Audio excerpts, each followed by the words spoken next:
NASA estimates that the universe is just under 14 billion years old. All of us here are lucky enough to be alive at the same time as Jose Ramirez and David Fry. That's pretty cool.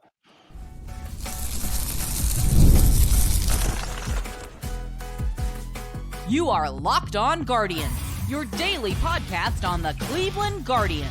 Part of the Locked On Podcast Network, your team every day. Hello, everyone, and welcome to the show today. Sorry, I don't know what's wrong with my voice all of a sudden. Just and I have talked for like an hour before the show. No problems. Just the minute I need to speak on the mic, I sound gravelly. SupplyHouse.com is a reliable way to get parts fast. Shop for your next plumbing, h-vac, or electrical job and get fast shipping from coast to coast at SupplyHouse.com. Hello, everyone, and welcome to today's show. I want to thank you for making Locked On Guardians your first listen today and every day, wherever it is you get podcasts. I also want to take a moment and introduce myself. I am one of your hosts, Jeff Ellis. I've been here since the beginning of the Locked On MLB podcasts.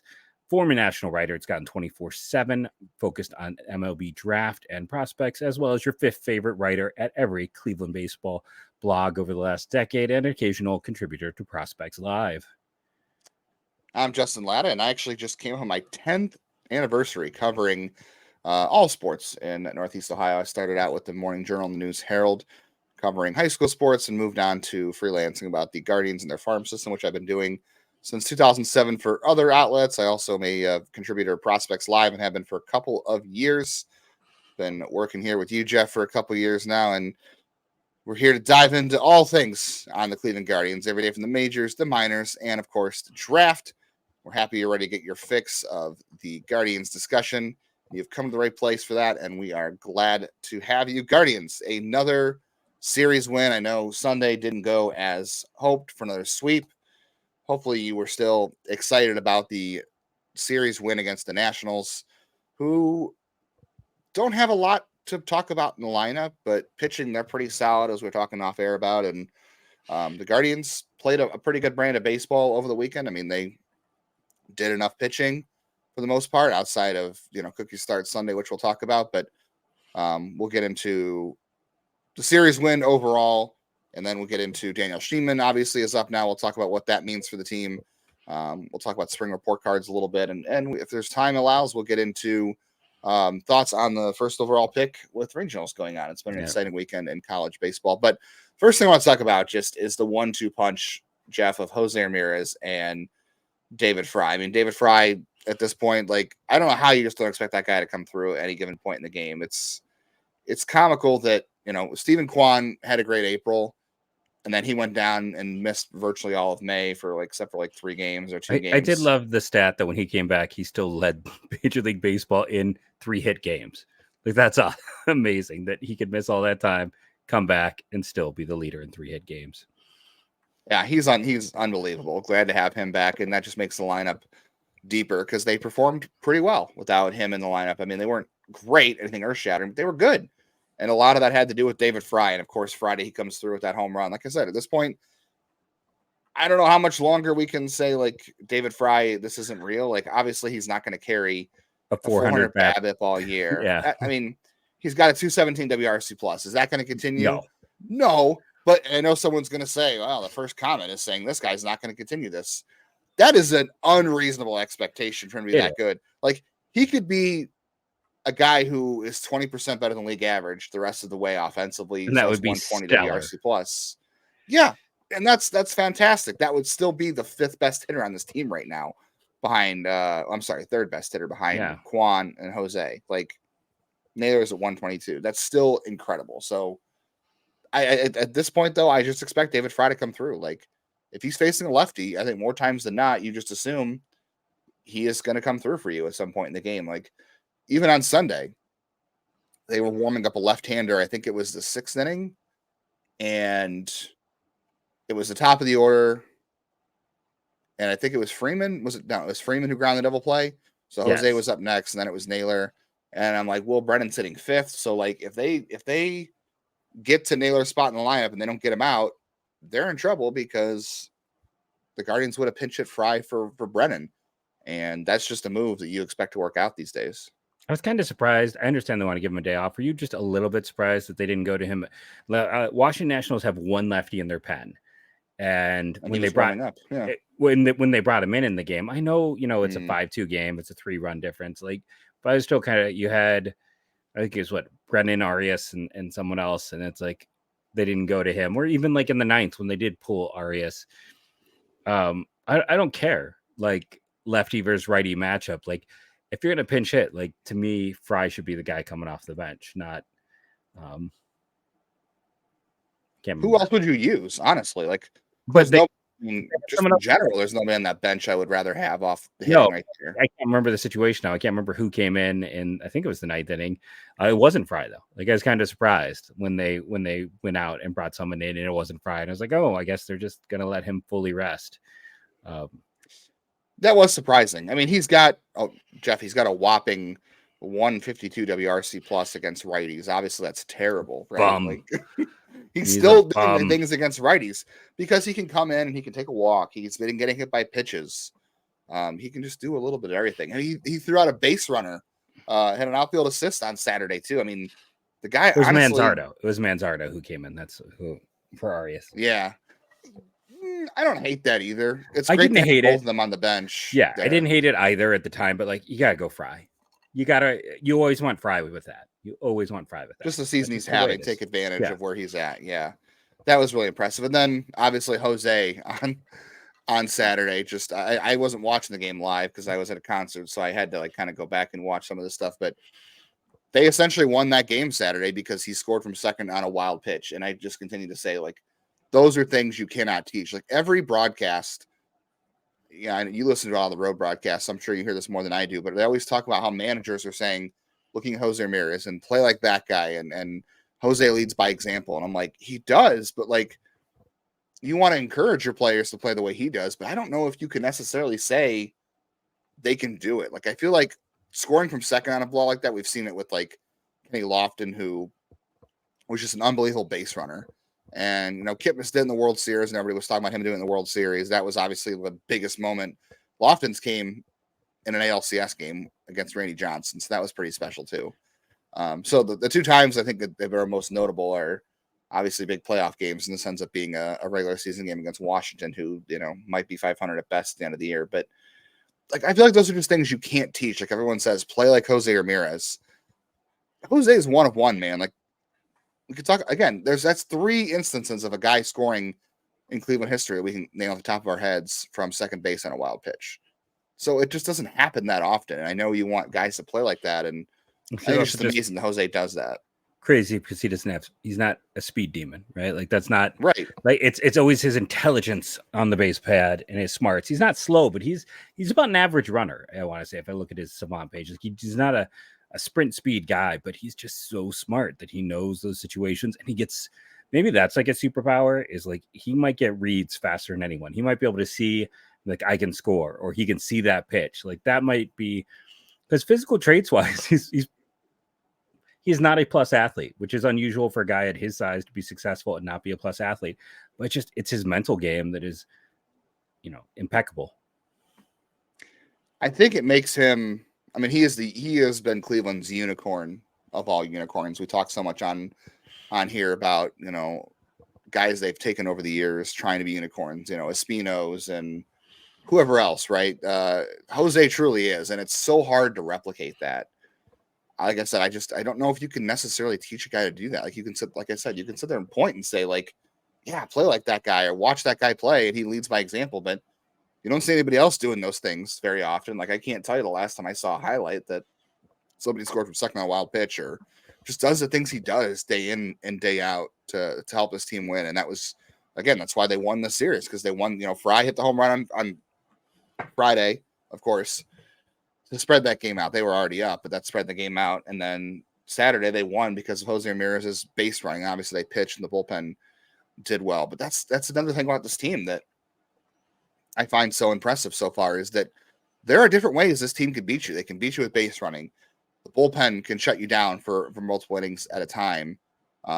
They are not terrible at hitting home runs. You've got David Fry, who can crush lefties. You've got, you know, Josh Naylor, who, you know, at some point will come out of this. If I had told you in spring training that, hey, we're going to get to June and Cleveland's 2 best hitters are going to be Jose and Fry, and Stephen Kwan will be the third best hitter, but he's going to miss a month. Yeah. And Josh Naylor would be in a month-long funk, and Shane Bieber is hurt, and no Gavin Williams. And you would have said this team is probably in third place last at place. best, just because. No, would have guessed last place.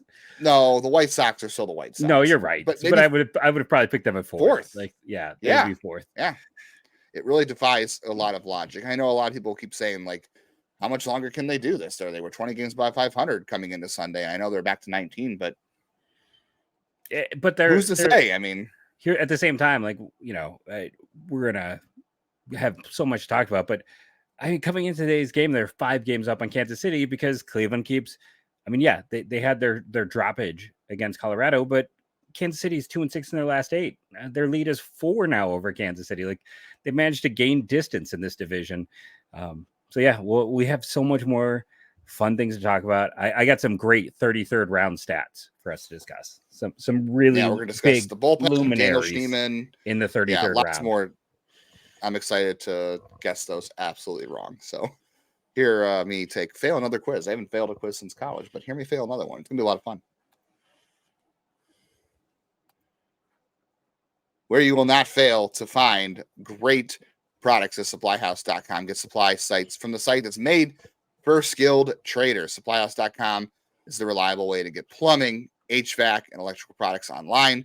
Their easy-to-use website is packed with helpful resources and the latest product info to help you get the job done right. Shop a complete inventory over 200,000 parts from over 400 top brands. Get your order delivered right to your door with fast shipping coast to coast. Need help with an order? Get expert support and industry-leading service from the friendliest folks in the business. Talk to a real person every time. When you're ordering these parts, you always want to talk to a real person. Anything, really. It's super important to be able to get a hold of a real person. Pros in the skilled trades can get a competitive edge by joining SupplyHouse.com's free Trade Master program. Every Trade Master gets access to a dedicated phone line, free shipping, and discounts on every order. Join thousands of trade pros already benefiting from their free membership at SupplyHouse.com/TM and order plumbing, HVAC, and electrical supplies from anywhere with just a few clicks at SupplyHouse.com. Guardians will get a day off on Monday, but Tuesday they're back at it with the Royals coming to town. We were just talking about the Royals, and that'll be a fun series. And you can catch all the action in your SiriusXM app just by searching Guardians. Okay, so real quick before we get into the 33rd round fun, as you said, the Guardians now have a four game lead. Also able to win this series. I mean, Friday was obviously great to get that home run from Fry to spread things out, but Saturday you win that game because the bullpen comes in. Ben Lively pitched pretty well. Future Cy Young Award winner. Future, he's going to get them a draft pick. They're going to be able to offer him the qualifying offer. Yeah, unbelievable. Well, we'll see. Just unbelievable the turnaround he's had this year and how much he's changed or how much he's saved the rotation in a lot of ways. So many ways. Yeah, the bullpen comes in and obviously closes the door. You only scored 3 runs, and all 3 were the first 2 innings. I want to say was it the first 3 innings. You were up 3-1, 3-0 after 3. It was 3-2, and you bring in Heron for an out. Barlow comes in. Finally, he turns things around for a couple of ugly outings. Hunter Gaddis, and then Emmanuel Clase threw 8 pitches to close that game out. Like, no stress. Like last year, I feel like every time Clase came into the game as the season wore on, and he had the blown saves and all this other stuff. Like, I don't want to say I ever got nervous. I was. Yeah. I did. I'll say I got nervous because I did. He still had a great year, but it's like everybody feels stressed when a reliever comes into the game or a closer because it's that part of the game where you're supposed to be stressed, right? Like that's just how it's set up because it's at the most it's a 3-run lead and it's probably less most times. But I feel like last year there was a lot more stress when he came in as the season went on. And I don't know, every time he goes out there this year, I expect him to do the job. And he threw 8 pitches. Like, it's hard to get more reliable than that. Like if I'm not watching actively or I'm doing something else, or if I know Clase is in the game, I'm pretty confident the game is. It's like 2 years ago. 2 years ago, I felt so confident. Like it was same like, thing. Okay, this game is over. Basically, yeah. It's all over, but the crying for the other team. And now I'm feeling that way again. Yeah, 2 years ago, my wife and her family, we started playing this game when we were watching the game together. We would guess how many pitches in an inning Emmanuel Clase would throw. We still play this game. And last year, obviously, it got a little out of control, right? This year, we're back to guessing, 8, 9, 10, 11 pitches an inning instead of 13 or 14. It's been fantastic. We still do that. All right. Are you ready to stump me about 33rd round picks, Daniel Schneemann? Yeah, I already. So the 30, this is not like Logan Allen, where nobody made it to the big leagues. There was one other player who made it, and I already told this to Justin. So he's actually got a way to go to be the best 33rd round pick, because Roberto Perez was a 33rd round pick. The number 2 guy they drafted out of Anderson High School in Cincinnati, Ohio, he did not sign, but then they drafted him a few years later out of Vanderbilt. Do you know who this is? 33rd rounder out of Vanderbilt. No, it's Jensen Lewis. Jensen Lewis has a 2.2 WAR. The only other player with a WAR out of this pick went to Aliso Niguel High School in Aliso Viejo, California. Did not sign. Was a catcher. Then drafted by the Reds, but he plays for the Giants now. Someone that I was a fan of. Drafted him out of high school. Yep, in the 33rd round in 2016. He's with the Giants right now? Yep. Drafted by the Reds out of college. California kid. What position? Is that going to give Catcher. away? Kirk Casale? Blake Sable. Oh, okay. Yeah, I think you've mentioned it before. And then, okay, so then the last guy I got to throw out at you is in 2014, they drafted a high school player at a Gilmore Academy from Gates Mills, Ohio. He would go on to the University of Michigan, where he would never play an inning. That would be, I don't know his first name, but it's Dolan's son. Peter Dolan. Peter Dolan, yeah. Paul Dolan's son, yeah. So I remember that. Back in the days when you actually used picks as like courtesy, like when I don't want to say they didn't take Tom Hamilton's son as a courtesy, but maybe they did. I don't know. They took Jan Gomes' brother as a courtesy. Yeah. Well, that's why I was always surprised they only took one of Hamilton's sons, like for Brad. Yeah. It's like, okay, they're gonna take Brad Hamilton. So nope, only Nick, right? It's like I was like, oh, that's kind of you only draft one of his 2 sons. But yeah, I mean that's the thing, coaches and scouts and all that. I mean, remember back in the day when the draft never ended, in the 63rd round, as a courtesy to Tommy Lasorda, the Dodgers drafted Mike Piazza. Because he was his godfather. So occasionally those work out. I think I don't know. It was one of those years like the Padres drafted Johnny Manziel the year the Browns drafted him. Like, you know, talking about ridiculous. Yeah. John Wayne got drafted once. It was baseball draft is weird, but yeah, 33rd round. Weird. Now it's less weird. Yeah. The last pick, or do you know who the last player they took in the 33rd round was? It was a player who signed out of Mercer University in Macon, Georgia in 2019. No idea. Kevin Coulter. Yeah, he had an interesting run for a little bit. Yeah. So that's the end of for them. End of our 33rd round. 33rd round. So Daniel Schneemann has some ability to make some history here. I think. Yeah. I don't know. I'm curious to see how this works out with him. I'm excited for him, obviously. Like just watching his at bats on Sunday. Like we talk all the time about how the gap between AAA and the majors as far as pitching is concerned anymore is so big. Yeah. And it's hard to evaluate. Like you cannot scout the stat line anymore in terms of strikeout. And like used to be strikeout and walk rate was the thing that translated the most. And I think there's still a certain percentage that does, but it's not as close as it used to be. And Schneemann was doing a fantastic job at that level of strikeout to walks. You just don't know how well it's going to translate, but watching his at bats on it's the first game, obviously. So you're not going to sit here and put a whole ton of stock into it, but he really did a good job of staying in the zone. Like he was taking stuff that was right on the black, and you could see a very simple approach. Like he was just going up there and hunting fastball. And that's what he got to get a double on his first major league hit, which congratulations to him and his family. That's fantastic and he had a 27-year-old who was paid his dues. Both him and Gabby had doubles. There was only extra base hits, and both of them had a second hit that could have easily been. Both of them had an out that could have been a hit. They both those guys provided the only thumb ball. Yeah, and he's done a lot of work, obviously, to increase like exit velocity. Like he's in spring training, they were talking about how like those are some of the highest numbers he's ever put up in terms of exit velocity. He improved his launch angle this year at AAA, so he's getting the ball in the air more, which is great. Everything offensively, he has actually gotten better, and he actually had a good year last year. So I think that's probably what impressed the coaches most is that he had a solid year last year at AAA for his first extended look there. And then he went out in the offseason and did more work and got better. And I would be comfortable putting him anywhere. I mean, obviously, shortstop is a hard position to cover, but third base, he can handle. Second base, he can handle. Left, center, and right, he's fine. And then there's short. I think short and center are the two toughest positions, obviously. So those would probably fall last for him. But I think for a one game, you're totally comfortable with him at all those positions. But just what a great story for a dude who's just paid his dues in the minors. Yeah. Would have been a minor league free agent at the end of the year if Cleveland didn't give him the chance. For him to go out over the offseason and get better from what he did last year, because last season was probably good enough for him to get a cup of coffee at some point anyway. Yeah, the way he performed. And now he's tried to make himself better.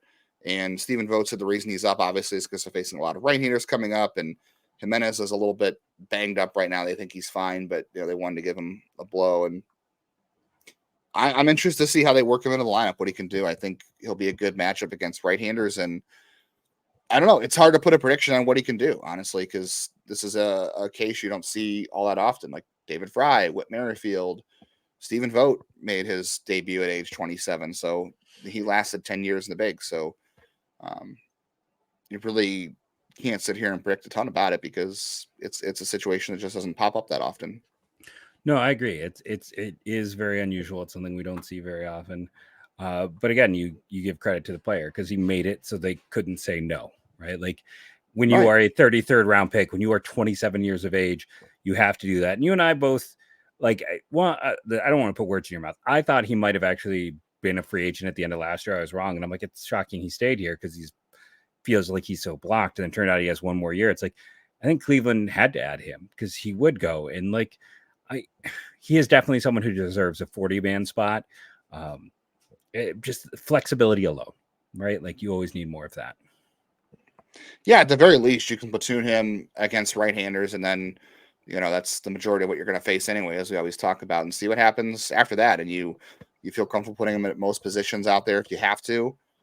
That's a valuable thing to have off the bench, and not a guy where if they don't start him every day, it might not be a big deal. But David Fry has forced their hand to start him most days of the week too. So amazing if this team has two guys who were kind of non-prospects for a long time. They just turn into regular contributors. They force their way into the lineup. Rocchio, Arias, Tena, all these guys we've been talking about for years about got to trade them. You got to get them. You got to get them playing time. They're top prospects. And you wind up with guys like Fry and maybe Schneemann who end up being better than them. That's the fun part about baseball. You just don't know sometimes. I know we're running out of time, but another thing is look in the division. Look how much Detroit is missing Kerry Carpenter right now, who was there I think he might have been picked in the 20s. Like sometimes, he was an older debut too. Yeah. And that's the thing. It's like, you got to tip your cap and say credit to the scout who saw something there, and then credit to the players who worked. This is why do we talk so much about work ethic with those 1-1 prospects, with those guys? Because that is the separator. Yes, physical tools are incredibly important, but there are guys who work more than others. And, I don't think there's any doubt that the reason Daniel Schneemann is where he is today is because that dude worked. Yep. It's a mindset. It really is something you want to be mindful of. That's why Cleveland puts so much weight on it. That's why all teams put so much weight on it, but why they get to know guys on a personal level before they draft them for guys like this. We'll talk a little bit about the draft at the end of today's show. We'll tell you why at the end of today's show as well. We might get into some end of school year grades, beginning of summer for the Guardians. We wanted to do that last week, didn't have time. So we'll fit all that in by the end of today's Locked On Guardians. First, let's talk about our friends over at PrizePicks. Sorry, I don't have a good poker face. That's what we're learning here. Over at PrizePicks. Listen, at the start of the year, back in January, I want to tell you a funny story. When the Edmonton Oilers were at their absolute worst, I went on here and said, hey, right now is the time. They just fired their coach. I think this is a great opportunity to buy low on a team. And Edmonton is now going to the Stanley Cup. So occasionally, I know what I'm talking about. I think one of our listeners put a $20 bet at plus 1,800. So go Edmonton. But in terms of prize picks in daily fantasy, right now I am looking at Kyle Schwarber with a hitter fantasy score of 7 tomorrow against Milwaukee at 540. Why does this one stand out? 1, Schwarber hits in the leadoff, so you're getting more opportunities. And 2, the pitcher on the mound is Bryce Wilson, who is a home run machine. Home runs are worth a lot of points on prize picks. So that is my recommendation for tomorrow over at prizepicks.com. And I want you to go to the website or use the app and use the code LOCKEDONMLB, all one word, all lowercase, for a first deposit match up to $100. That is LOCKEDONMLB, all lowercase, one word, for up to $100 first deposit match. Prize Picks. Pick more, pick less. It's that easy.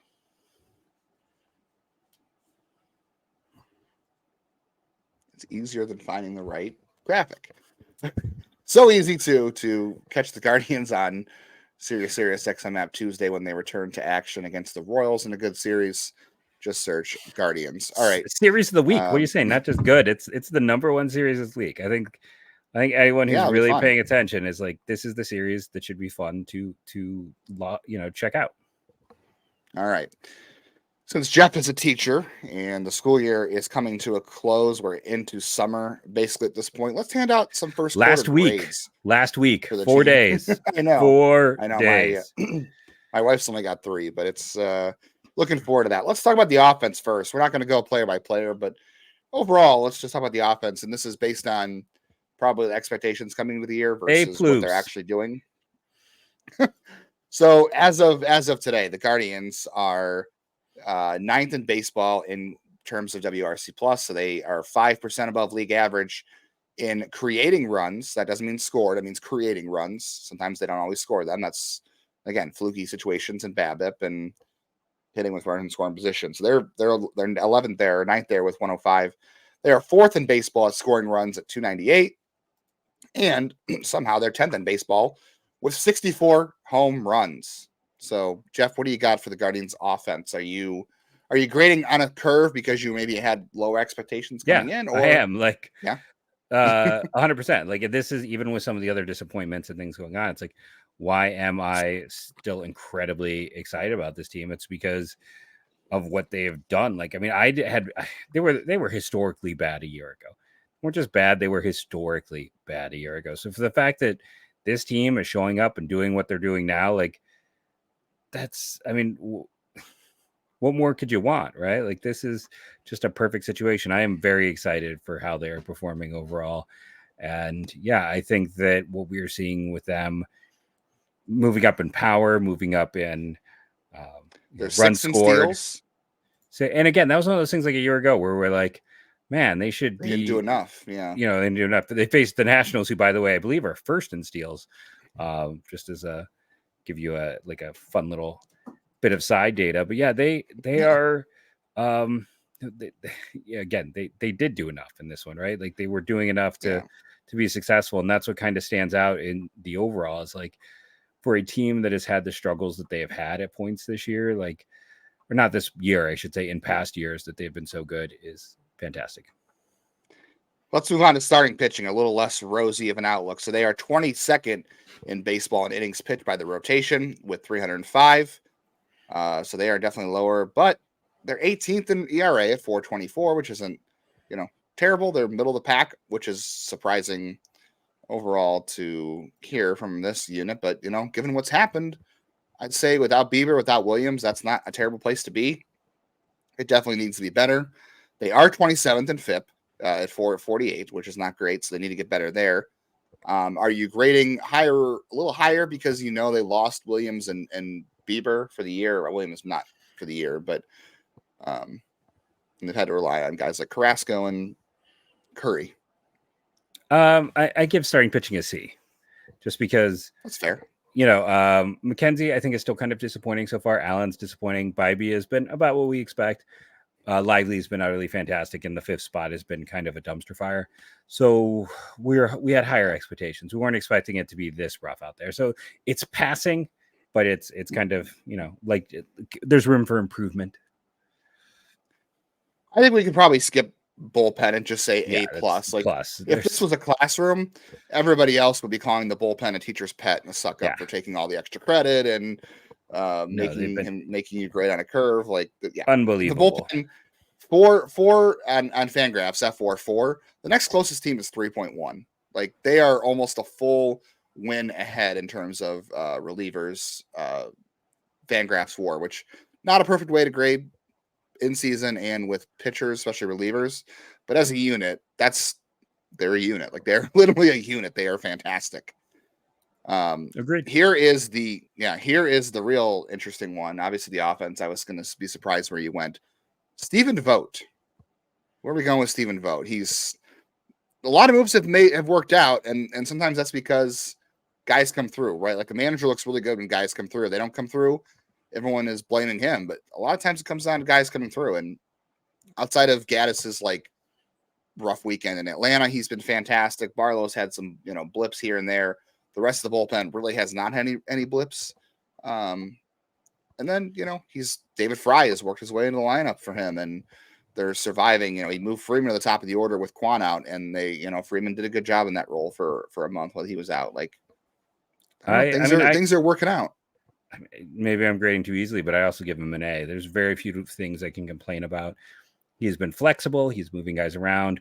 He is doing all the things that, like, again, Tito is a Hall of Famer for a reason. His ability to run a team and kind of be like a teacher and a psychologist and a best friend and a mentor and a teacher and an adult, like that was unmatched. But some of his processing was also kind of a little bit outdated. And what Vogt has done has been all those things that would kind of drive me nuts. So I'm very happy he's an A. They're both A. Yeah, it's hard to really complain. It's hard to complain about a lot. Like there are probably like one or two instances I can think off the top of my head where I'm like, the Curry situation in Colorado, and that's even iffy because of the bullpen, how it's been taxed to this point. Sometimes like maybe not pinch hitting Austin Hedges early in the game, like that could have been a thing on Saturday as well. So there's like very few instances I can really complain about. Jose was up to second on Sunday in terms of batting order. That was great with or third or second on Saturday with Quan being out. So like he's been very flexible and he's trying to get everybody playing time, even Gabriel Arias, when things have not been going well there. So he is doing his best to keep this rolling. We are not going to have time to get to our thoughts on the 1-1 situation with regionals. I'll just say regionals have been absolutely crazy. You can read my 1-1 list over at nextyearincleveland.substack.com. I have not wavered on my 1-1 pick, but the reason we bring it up is because the industry is wavering. Yeah, it's been going an interesting direction in terms of the back and forth. Like Pipeline still has gone to Bazana 1-1, and that's a lot because of consensus from teams. But the reason we bring it up, yes, teams believe that's who Cleveland's taking, but they're not sure. But the reason we bring that up is because we believe we have a special guest coming on tomorrow's show to talk about the 1-1 pick and just all what's going on in college baseball right now. He's been on the show before, and he was a very popular, well-received guest last time, so we're excited to have him back on to talk about just all the goings on in college baseball. We'll see if he has wavered on his choice at 1-1. We want to thank you all for joining us, rating, reviewing, downloading. It helps. Thank you for being an everydayer, and go Guardians, guys.